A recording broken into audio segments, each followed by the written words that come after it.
Bismillahirrahmanirrahim. Assalamualaikum warahmatullahi wabarakatuh. Alhamdulillahi rabbil alamin.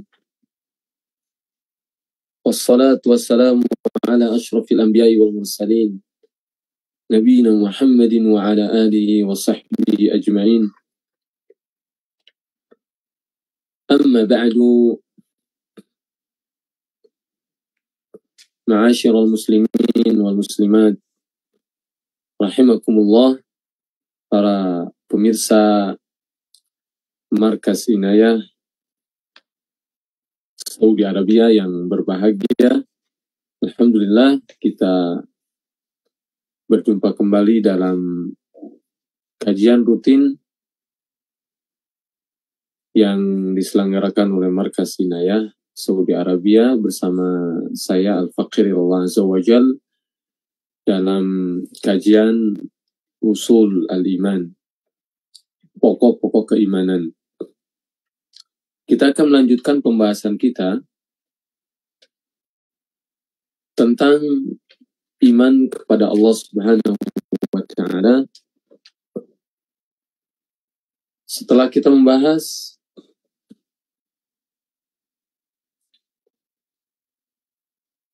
pokok-pokok keimanan kepada Allah, yang pertama mengimani wujud Allah Subhanahu wa Ta'ala, bahwa Allah Subhanahu wa Ta'ala ada.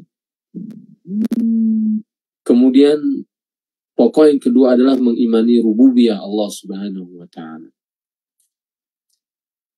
Allah Azza wa Jalla adalah Rabb. Rabb adalah pencipta. Rabb adalah penguasa atau pemilik. Dan Rabb adalah pengatur. Rabb adalah pencipta, pemilik atau penguasa, dan pengatur. Dari tiga sifat inilah kemudian turun sifat-sifat yang lain. Rabb berarti juga yang menghidupkan. Rabb berarti juga yang mematikan, yang memberi rizki, yang memberi manfaat, yang menolak madarat atau menolak bala, yang menyembuhkan, dan seterusnya, dan sebagainya dari sifat-sifat yang tidak bisa dikerjakan kecuali oleh Allah Subhanahu wa Ta'ala. Pernah kita simpulkan bahwa Rabb atau rububiyah adalah semua pekerjaan Allah Subhanahu wa Ta'ala yang tidak bisa dilakukan atau dikerjakan kecuali oleh Rabb itu sendiri, atau oleh zat yang memiliki sifat-sifat ketuhanan atau rububiyah tadi. Maka itu tidak ada Rabb yang benar di dunia ini, atau Rabb yang patut disembah dan diibadati, kecuali Rabb yang memiliki sifat rububiyah. Dan ini nanti ada kaitannya dengan pokok iman kepada Allah yang ketiga yang akan kita bahas pada kesempatan yang berbahagia. Jadi sekali lagi, dua pokok iman ini sangat penting. Dua pokok keimanan ini sangat penting. Iman kepada wujud Allah, bahwa Allah itu ada meskipun kita tidak melihatnya, karena Allah ghaib. Kemudian kita juga beriman bahwa Allah itu Rabb, Rabbul Alamin, Tuhan semesta alam, Rabbus samawati wal ard, Rabb langit dan Rabb bumi. Rabbus samawati wal ard. Rabbul arsyil azim, Rabb yang memiliki arsy yang sangat dahsyat. Baik, yang ketiga, pokok keimanan kepada Allah yang ketiga adalah uluhiyah. Jadi sekali lagi, pokok keimanan kepada Allah yang ketiga adalah uluhiyah. Apa yang dimaksud dengan uluhiyah? Beriman kepada uluhiyah artinya beriman, meyakini bahwa Allah Subhanahu wa Ta'ala adalah Tuhan yang berhak diibadati. Tuhan yang berhak diibadati atau disembah. Di mana ibadah-ibadah yang kita lakukan, ibadah-ibadah yang makhluk persembahkan, tidak boleh disembahkan, diberikan kecuali kepada Allah Subhanahu wa Ta'ala. Inilah kira-kira makna uluhiyah. Untuk memperjelas makna uluhiyah ini, maka ada baiknya kita bandingkan dengan rububiyah. Setelah kita mengetahui bahwa rububiyah adalah pekerjaan-pekerjaan Allah, perbuatan-perbuatan Allah yang merupakan sifat-sifat Allah, maka uluhiyah ini adalah pekerjaan dan perbuatan makhluk atau hamba Allah. Sekali lagi, jika rububiyah adalah pekerjaan dan perbuatan Allah, maka uluhiyah adalah pekerjaan atau perbuatan makhluk atau hamba Allah Subhanahu wa Ta'ala.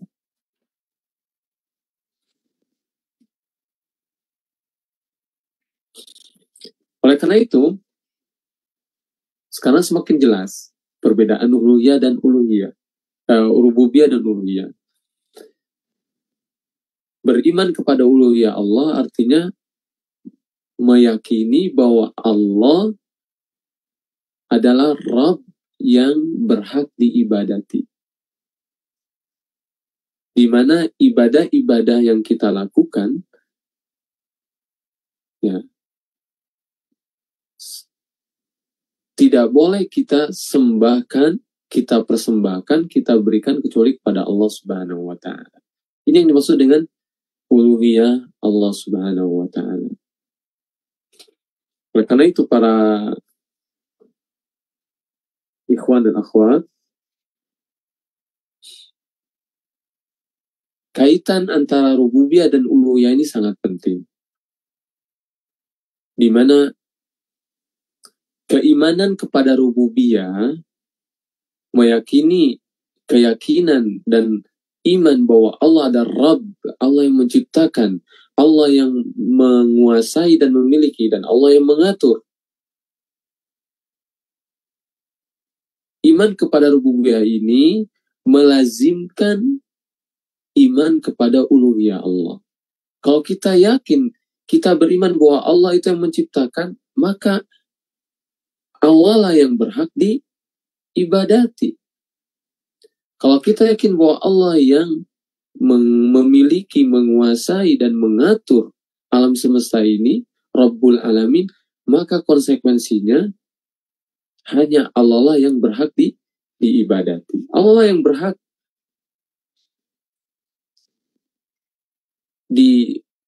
diibadati. Kita persembahkan segala ketundukan serta kepatuhan kita kepadanya Jalla Jalaluh. Maka itu banyak sekali ayat-ayat dalam Al-Quran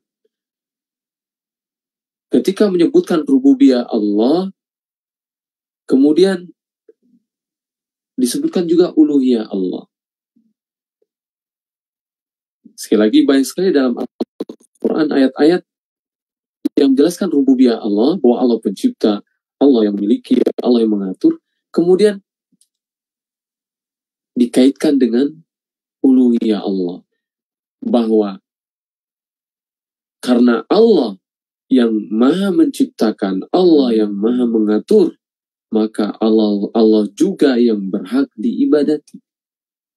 Bahwa Allah lah Tuhan yang benar, yang berhak diibadati, dan selain Allah, yaitu Tuhan-Tuhan yang diklaim adalah Tuhan-Tuhan yang palsu, Tuhan-Tuhan yang batil. Kenapa? Karena mereka tidak memiliki sifat rububiyah.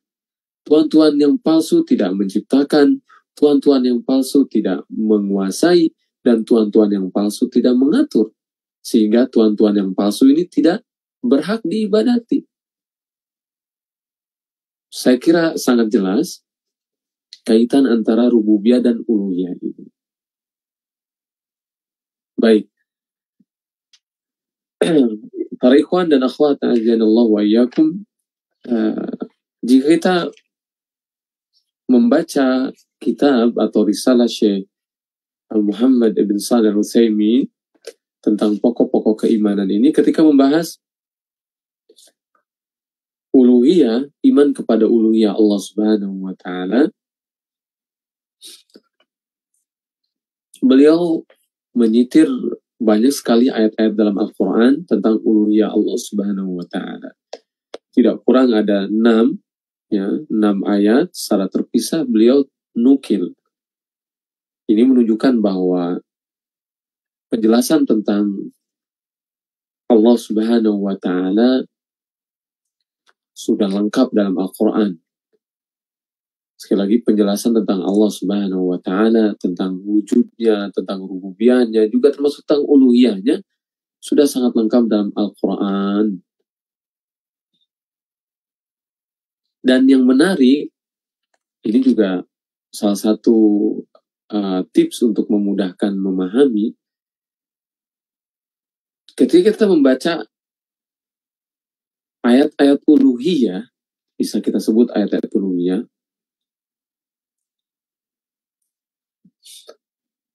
kita akan mendapatkan kata Allah, kata Allah atau turunannya. Dalam bahasa Arab disebut mushtaqat, mushtaqatuha. Jadi kata Allah, kata ilah, itu satu turunan. Yang secara bahasa atau kata dasarnya alihaya lahu itu adalah mengibadati. Mengibadati. Jadi ilah, alihaya lahu ilahan. Ilah juga maknanya yang disembah, ma'luh. Ala wazni fi'al. Bermakna maf'ul. Jadi yang disembah, yang diibadati. Sehingga ini cukup memudahkan ketika kita membaca ayat di mana ada lafal Allah atau ilah, maka kita bisa memahami bahwa penekanan ayat tersebut adalah tentang uluhiyah. Tentang uluhiyah. Bisa saja ayat tersebut menegaskan bahwa Allah adalah ilah yang hak, adalah sesembahan yang benar, menegaskan bahwa Allah adalah Rabb yang berhak disembah. Ini berbeda dengan kata Rabb, di mana kita pahami bahwa Rabb ini menegaskan tentang rububiyah Allah, tentang pekerjaan-pekerjaan Allah.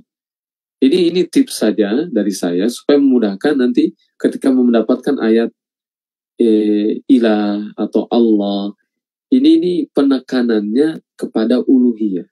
Ini dari 7 atau 6 ayat yang Syekh nukilkan, tidak akan saya baca semuanya, ada di kitabnya, nanti bisa dirujuk. Seperti firman Allah, wa ilahukum ilahu wahid. Ini jelas, ilah, ilah turunannya Allah, dari aliha ya'lahu ya tadi berarti wa ilahukum ilahu wahid. Diterjemahkan yang benar adalah ilah yang disembah. Kalau mau ditambahkan Tuhan, tidak apa-apa, Tuhan yang disembah. Tuhan kalian yang disembah, wa ilahukum ilahu wahid, adalah Tuhan yang satu. Tapi harus ditambah yang disembah, yang diibadati. Apalagi ditambahkan dengan kata yang benar. Beda dengan ketika diterjemahkan Tuhan saja. Ya, misalnya Tuhan kalian adalah Tuhan yang satu.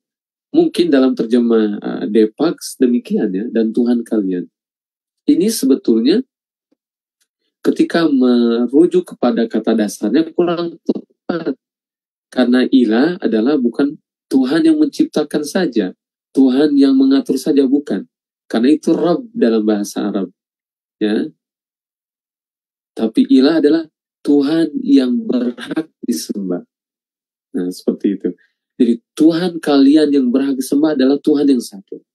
La ilaha illahu, tidak ada Tuhan yang berhak disembah. Sekali lagi, patut kita tegaskan makna ilah ini. Tidak ada Tuhan yang berhak disembah selain Dia. Huwa ar-Rahmanur Rahim, Dia yang Maha Pengasih lagi Maha Penyayang. Nah, ini seperti ayat yang tadi kita bacakan adalah ayat yang menegaskan tentang uluhiyah Allah Subhanahu wa taala, bisa kita pahami dari lafal Allah atau lafal ilah. Dalam ayat lain misalnya, syahidallahu annahu la ilaha illahu. Allah bersaksi bahwasanya tidak ada ilah. Ilah di sini apa? Tuhan yang berhak disembah. Nah, bukan Tuhan yang menciptakan saja. Bukan Tuhan yang menguasai atau mengatur saja. Karena yang disebutkan dalam ayat tersebut adalah lafal ilah yang tadi maknanya menegaskan tentang uluhiyah Allah Subhanahu wa taala. Allah bersaksi bahwasanya tidak ada Tuhan yang berhak disembah selain Allah, selain Dia. Begitu juga malaikatnya, kemudian dan juga para ahli ilmu, ya, la ilaha illahu, tidak ada Tuhan yang berhak disembah kecuali Dia, Allah Subhanahu wa taala. Huwal azizul hakim, yang maha perkasa lagi bijaksana. Dan begitu juga ayat-ayat yang lain, para ikhwan akhwat. Ya, dan ini sekali lagi memudahkan dalam memahami ayat-ayat yang sedang kita baca, terutama ayat-ayat yang berkenaan dengan Allah Subhanahu wa taala. Sekali lagi, jika ada ayat yang menyebutkan lafal ilah atau Allah, maka ketahuilah ayat tersebut menegaskan tentang uluhiyah Allah Subhanahu wa taala. Baik, ikhwan dan akhwat, azanillahu wa iyyakum.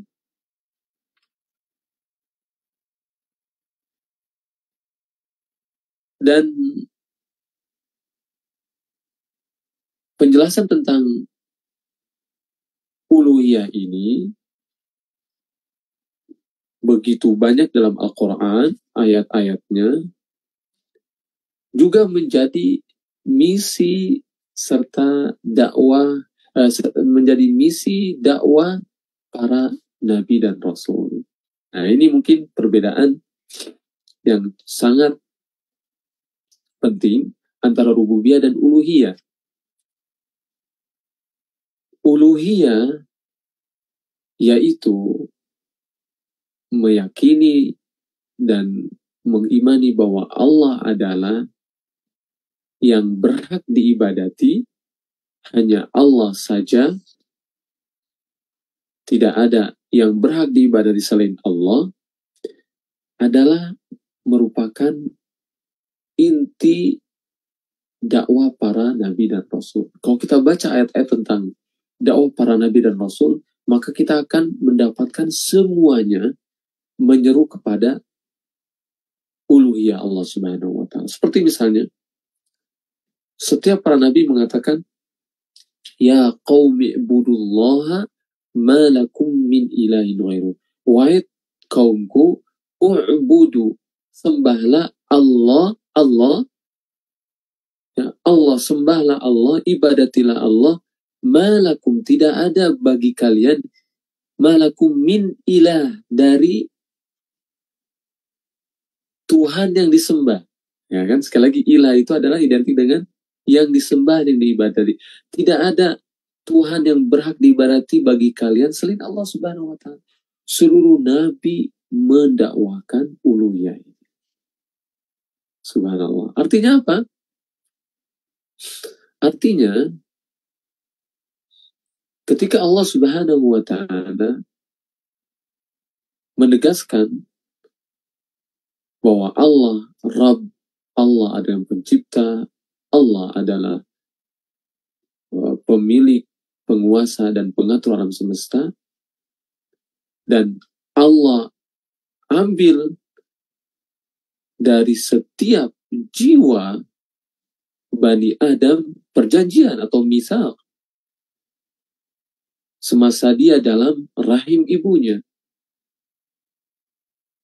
Dan Allah menyaksikan, Allah katakan, alastu birabbikum, bukankah aku Rabb kalian, yang menciptakan kalian, juga menciptakan alam semesta, yang memiliki kalian, yang mengatur kalian, juga mengatur alam semesta. Allah ambil janji-janji dari kita. Apa jawaban kita semuanya? Dan jawaban makhluk Bani Adam semuanya mengatakan, bala syahidna. Ya, kami mengakui bahwa Engkau adalah Rabb kami, ya Allah. Jadi rububiyah ini semua manusia mengakuinya. Oleh karena itu banyak sekali ayat-ayat yang pernah kita baca dalam rububiyah Allah mengakui, seluruh manusia mengakui, bahkan orang-orang kafir Quraisy dan manusia secara umum, bahwa Allah adalah pencipta, Allah adalah pengatur, Allah adalah yang memiliki alam semesta ini. Namun, setelah terjadi penyimpangan dalam keimanan, ya, penyimpangan dalam uluhiyah, kan disebutkan misalnya dalam hadis yang sahih, bahwa 10 abad setelah Nabi Adam, keturunannya berada dalam keimanan yang benar, dalam tauhid. Mereka meyakini Allah sebagai Rabb, dan mereka meyakini Allah sebagai ilah. Mereka beribadah kepada Allah Subhanahu wa Ta'ala. Namun setelah 10 abad, 10 kurun, terjadilah penyimpangan. Keturunan Nabi Adam mulai memalingkan ibadah kepada selain Allah. Mereka tetap meyakini bahwa Allah adalah Rabb, pencipta, Rabb, pengatur dan pemilik. Tapi mereka mulai memalingkan ibadah, memalingkan uluhiyah kepada selain Allah. Maka terjadilah kesyirikan. Allah disekutukan dalam uluhiyahnya. Karena terjadi kesyirikan dalam uluhiyahnya, maka Allah mengutus Nabi Nuh untuk membimbing umatnya yang telah melenceng, yang telah menyimpang dari uluhiyah Allah, agar kembali kepada ibadah, kepada uluhiyah yang benar, yaitu uluhiyah Allah Subhanahu wa Ta'ala. Demikianlah setiap nabi dan rasul diutus dengan dakwah uluhiyah ini agar kaum yang berpaling dan menyimpang dari uluhiyah ini, sehingga mereka mengibadati selain Allah, mengibadati makhluk, agar mereka kembali kepada uluhiyah Allah, mengibadati Allah saja. Demikian setiap nabi mendakwakan, membimbing umatnya agar kembali kepada uluhiyah Allah, sementara mereka yakin, sementara mereka mengimani bahwa Allah itu Rabb. Sebagaimana Rasulullah SAW ketika diutus kepada kaum Quraisy meyakini bahwa Allah itu Tuhan. Tuhan sebagai pencipta, Tuhan sebagai pengatur, Tuhan sebagai pemberi manfaat, Tuhan sebagai pemberi penolak madarat atau bahaya. Orang Quraisy meyakini itu. Tapi orang-orang Quraisy memalingkan uluhiyah atau ibadah kepada selain Allah. Buktinya mereka menyembah patung-patung. Mereka berdoa kepada patung-patung. Mereka takut kepada patung, mereka cinta kepada patung, mereka berharap kepada patung, mereka tawakal kepada patung. Mereka beribadah kepada selain Allah Subhanahu wa Ta'ala. Maka diutuslah Rasulullah SAW. Mereka itu orang Quraisy. Jadi salah satu bukti bahwa mereka mengimani rububiyah Allah. Ketika, dan ini bukan hanya keadaan orang Quraisy, pada umumnya orang-orang musyrik, ketika mereka ditimpa bencana, ketika mereka dalam kesempitan, mereka yakin bahwa hanya Allah Subhanahu wa Ta'ala lah yang mampu mengeluarkan mereka dari kesempitan tersebut, yang mampu menolak bala atau bencana tersebut. Ya, dalam sebuah ayat Allah berfirman, فَإِذَا رَكِبُوا فِي الْفُلْكِ دَعَوُا اللَّهَ مُخْلِصِينَ لَهُ الدِّينَ فَلَمَّا نَجَّاهُمْ إِلَى الْبَرِّ إِذَا هُمْ يُشْرِكُونَ. Orang-orang musyrik itu kalau ditimpa bencana, misalnya di dalam perahu mereka ya sedang berlayar, kemudian di tengah-tengah laut mereka ditempa badai. Mereka yakin bahwa tidak ada yang mampu menyelamatkan dari badai tersebut kecuali Allah Subhanahu wa Ta'ala. Mereka ingat bahwa Allah Rabb, ya, Rabb, karena tidak ada yang mampu menyelamatkan mereka selain Allah yang menciptakan, Allah yang mengatur, Allah yang memberi manfaat, Allah yang menolak bala. Mereka melupakan tuhan-tuhan palsu mereka, melupakan patung-patung mereka. Inilah keadaan orang-orang musyrik ketika ditimpa bencana. Mereka yakin bahwa ada Allah, Tuhan. Tapi ketika mereka dalam keadaan lapang, ketika mereka selamat, mereka berbuat syirik kepada Allah Subhanahu wa Ta'ala, menyekutukan Allah bukan dalam rububiyahnya, tapi dalam uluhiyahnya. Mereka beribadah juga kepada selain Allah Subhanahu wa Ta'ala. Ikhwan, akhwat, azanillahu wa iyyakum. Dan Allah Subhanahu wa Ta'ala telah membatalkan ya, atau menjawab dan membatilkan pilihan mereka orang-orang musyrik. Kenapa mereka menyekutukan Allah Subhanahu wa Ta'ala dalam uluhiyahnya dengan dua hal dalam Al-Quran.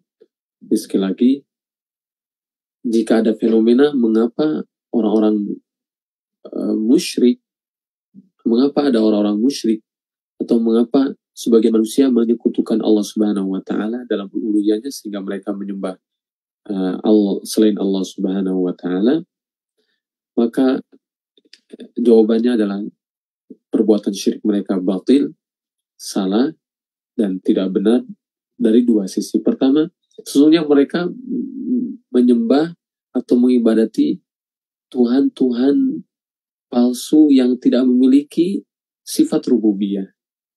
Tuhan-Tuhan palsu tersebut tidak menciptakan, Tuhan-Tuhan palsu tersebut tidak memiliki, juga tidak mengatur. Sehingga sesungguhnya Tuhan-Tuhan palsu tersebut tidak berhak diibadati. Tidak berhak diibadati karena mereka tidak memiliki rububiyah. Sekali lagi ini sangat penting jawaban ini, sehingga yang paling berhak diibadati hanya Allah Subhanahu wa Ta'ala karena Allah adalah Rabbul Alamin yang memiliki rububiyah. Kemudian yang kedua,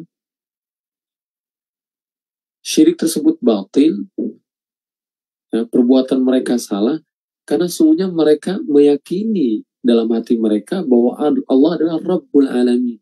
Allah yang menciptakan, Allah yang mengatur, Allah yang memiliki, Allah dan segalanya. Seharusnya keyakinan mereka terhadap rububiyah Allah ini menuntun mereka kepada keyakinan uluhiyah. Menuntun mereka untuk menyembah, mengibadati selain Allah Subhanahu wa Ta'ala. Sehingga jika mereka benar-benar meyakini rububiyah Allah, tentu mereka akan juga mengibadati Allah Subhanahu wa Ta'ala. Tapi sekali lagi, penyimpangan tersebut terjadi, menunjukkan bahwa keimanan mereka sesungguhnya tidak benar, ya. Dan ini sudah disebutkan oleh Allah Subhanahu wa Ta'ala dalam Al-Quran, misalnya dalam firman Allah, wa ma yu'minu aktsaruhum billahi illa wa hum musyrikun, ya. Wa ma yu'minu aktsaruhum billah, tidaklah mereka beriman kepada Allah Subhanahu wa Ta'ala, maksudnya iman kepada rububiyah, illa wa hum musyrikun, akan tetapi mereka berbuat syirik dan menyekutukan Allah dalam uluhiyahnya. Ikhwan dan akhwat, sudah 30 menit dan kita cukupkan pembahasan kita tentang iman kepada Allah, iman kepada uluhiyah Allah. Mudah-mudahan apa yang disampaikan tadi bermanfaat. Aqulu qawli hadha wa astaghfirullah li wa lakum. Wa akhiru da'wana alhamdulillahi rabbil alamin. Sallallahu alaihi wasallam ala nabiyina Muhammadin wa ala alihi wa sahbihi ajma'in. Saya